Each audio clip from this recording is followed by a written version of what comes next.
So, good day, guys. I'm Sinjo John A. Bragat, a fifth year civil engineering student. In this video, I will be presenting my miniature design for the final exam on earthquake engineering. But before that, I will answer the questions from the workbook, which is on page 16. So, first thing is this structure, which is a two-story building. This is made of square and tie box. So I chose tie box because tie box can be uh, easily tied rather than rubber band, because rubber band can be have its elasticity that is difficult to grab and just twist. So in its architectural plan, this building has the height of um, 13.8 meters, which is from if you are going to scale that into this miniature structure, it is meters. 1 meter is equals to 1 centimeter. Basically, this is from the ground floor to the second floor. This is uh, 7.8 meters, which is 7.8 centimeters. From the ground floor to the roof deck, this is my roof deck. It is 6 meters, which is 6 centimeter. The length of the structure itself is 23 meters, which is 23 centimeters. The width here is 20 meters, which is 20 centimeters. So, in the letter A, which was your best design and why? So, if I were to decide on the materials, especially in this type of project, the best materials to be used on the design is wood glue. Why? Because wood glue helps the joint become compact and less para dili siya dali mabungkag or something ana. And the structure will be more compact because of the glue. Binding it, which also gives rigidness to the structure. So mas gahi siya, dili siya dali mapalid or unsa. Thus, the installed bracing would act as secondary defense from unexpected lateral forces. So, mura ang giingon nga, for example, kung naay lateral force diri, dili siya dali maguba kay na may wood glue. Tapos, tie box pa jud. So, if ever, lisod siya, gubaon. Lisod siya gubaon. So, next is what would you do to further improve your design? So to further improve my design, foundation will be added to provide stability on the structure. So kana no, since wala man ko nagbutang ani, like wala siya platform, ano na siya diretso. So isod siya kuan mas mas capable, mas mag-improve ang structure if but nga na siya og foundation diri sa iyang mga legs ay sa base. So it is to prevent the structure from the lateral forces due to movement that will be generated on the footing. So in order to provide this example,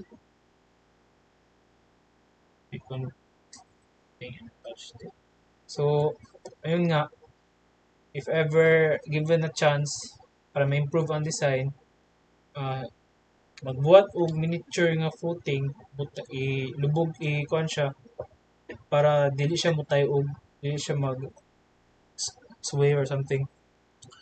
So next is, in what ways were you working like an earthquake engineer today?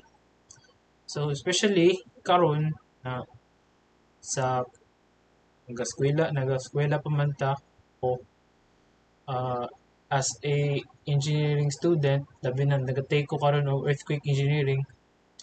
uh, One way is by designing the structure myself understanding the possibilities where the external forces would act on my structure, especially on the weak spots. So, naay weak spots jud ang structure. Dili ka makaingon nga perfect, or kung for example, let's say you have a moment resisting frame. So, uh, isa sa mga natun-an ako is that if ever taas na imong distance from point to point, taas na, for sa example sa height, na possibility mag-generate na siya og kanang grabe ang tension or compression mahitabo. So one thing you need to do is mabutang jud og crossing, ay cross bracing, para ma-equal niya ang distribution of forces. So weak spots, for example, kani na ako'y triangle dire. There is a triangle here. So this is not a common shape in building frames. This requires bracing because the irregular shapes makes the for makes uh,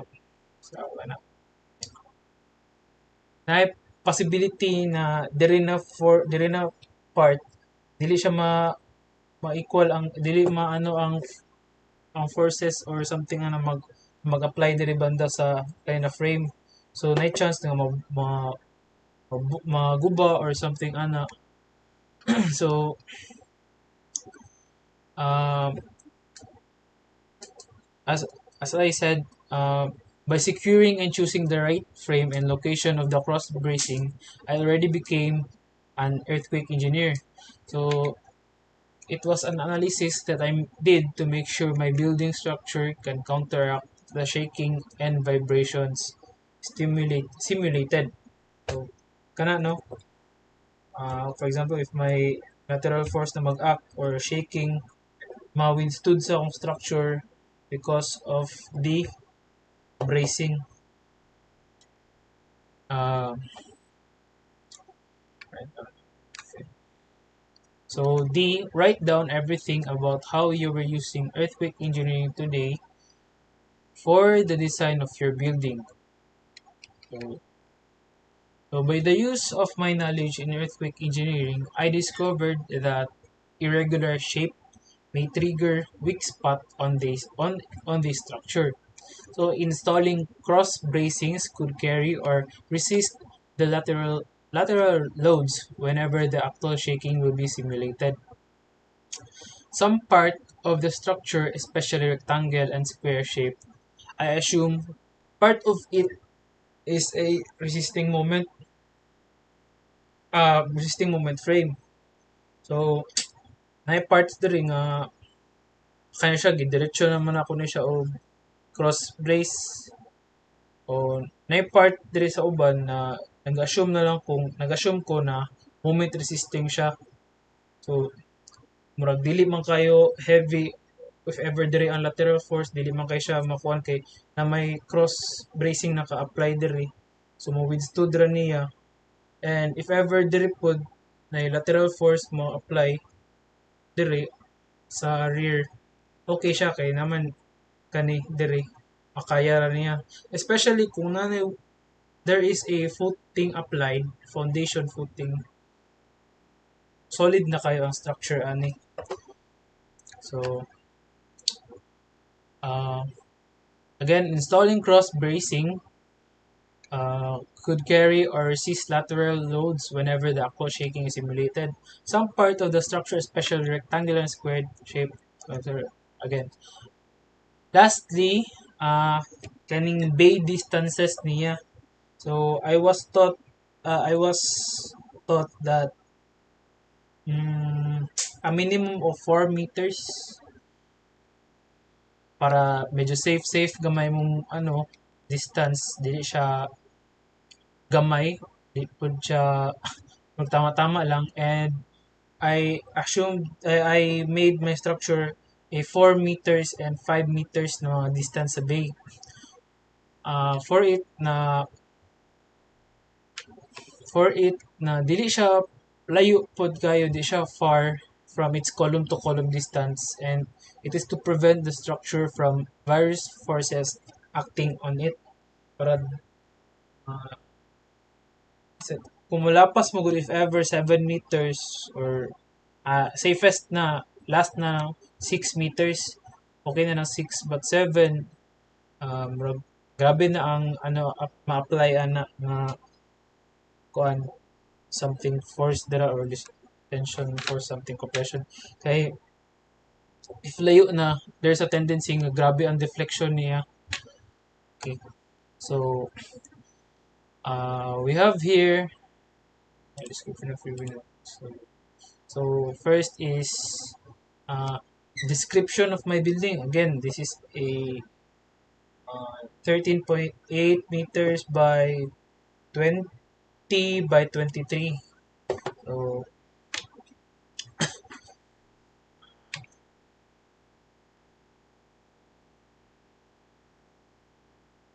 so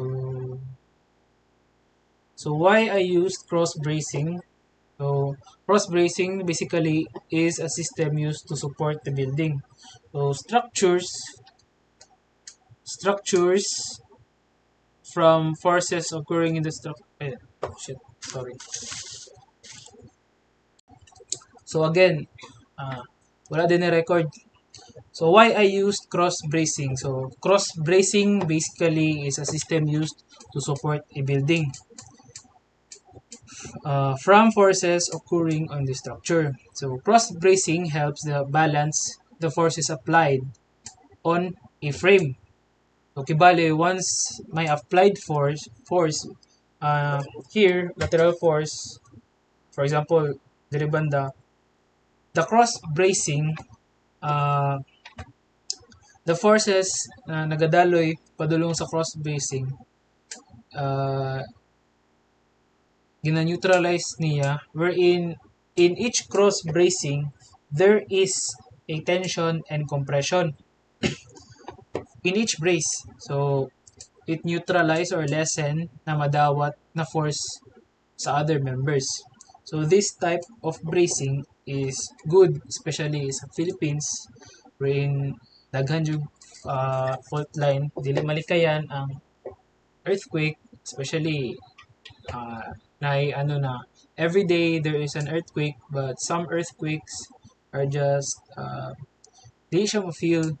It is so light lang, di siya mabati, and we have this earthquake na kusog jud siya, wherein dira na mosulod ang structural engineer na it is very important for us the Filipinos to know earthquake engineering. Why? Because the Philippines is very active in earthquake, uh, especially kung kuta as engineer, civil engineer, we must learn in order na prevent such calamity na makakolapse sa building. One thing I learned from this subject is cross bracing is very important, or bracing is very important in the distribution of uh, forces applied on the structure. So next is the cost of my design. So this tie box, this was given to me by the vendor, our friend vendor there in the sari-sari store. He just gave me because he doesn't have any spaces to put this on. So I got this one free. Next is the skewer, bamboo skewer. So there are two types, the bigger ones and the thinner ones. I bought this on Bangkerohan.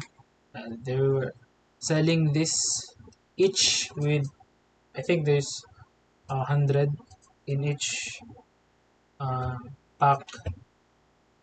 It costs only 30 pesos, 15 pesos for each. So I bought 3 packs. It cost 45. but I only used two, which is the bigger ones and the small ones. So I only it only cost 30 pesos for this design. 30 30. So next question, uh, I mean, why this was my best design? So this may be considered one of my best design because uh, in my whole uh, designing sa mga subject like reinforced concrete, staan, um, foundation, I realized how important earthquake engineering is because in Sir Bernardo, in our reinforced concrete, we just use moment resisting frames wherein wala kayo siya bracing. And for me, it is not typical because we are in a earthquake prone uh, location, a zone Zeta 4 ba to? Wherein grabe na yung earthquake may tabo. It is very important to learn braces. No, it helps the building from neutralizing the forces applied on it. So earthquake engineering is very much appreciated, no? Because grabe ang tabang pud sa ako as a civil engineering student. So next again, kita na akong structure. Here is my structure. The rectangle here, triangle. Muna siya tong gibot nga na ko og brace, klaro ba? Ano siya, rectangle. Ni, rectangle, gibot na ako siya brace. Especially kung na-applied force dire. Pack, no? Ma-transfer ra dire. Kaya ra niya dire. Dahil siya.